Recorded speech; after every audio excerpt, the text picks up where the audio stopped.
আজকে আবার একটা নতুন ভিডিও নিয়ে শুরু করেছি।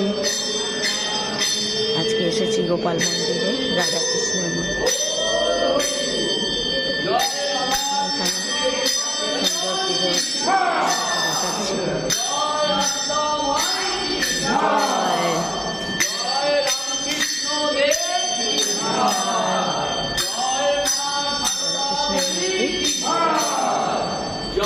রাধাকৃষ্ণের যুগল মন্দির, সুন্দর মন্দির।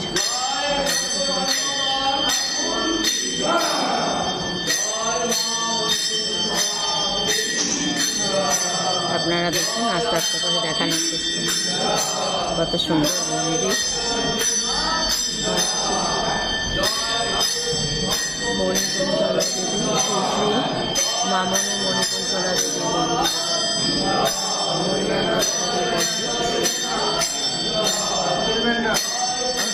ভিডিও করছি, ছবি করছি। এবার আপনাদের নিয়ে যাচ্ছি পুজো হচ্ছে।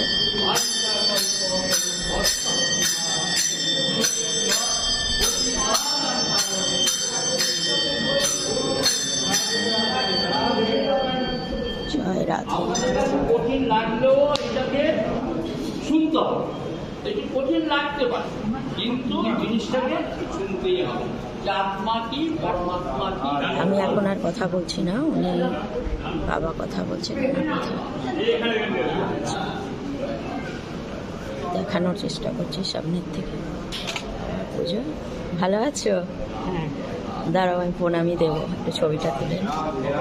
জয় রাধে, জয় রাধে। এই সপ্তাহ ভরে আমি করব জয় রাধে, জয় রাধে।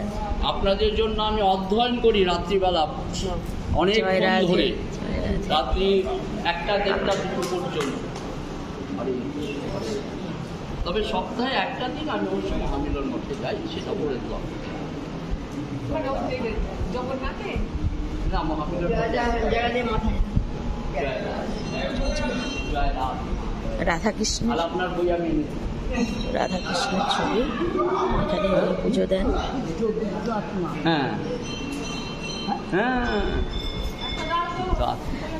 বাবা বলছি, এখানে শুধু রাধাকৃষ্ণের পুজো করেন নাকি জগন্নাথ বলরাম?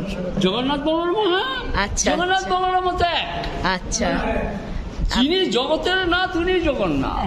ওরে বাপ রে বাপ, কি বলেন! আমার হচ্ছে নমস্য জগন্নাথ। হ্যাঁ, আর এখানে কি প্রতিদিনই পুজো হয়? হ্যাঁ, প্রতিদিন। আচ্ছা, আপনি আসেন পুজো? আমি এখন থেকে প্রতিদিন আমি আসবো। আচ্ছা আচ্ছা, তাহলে তো আমরা অনেক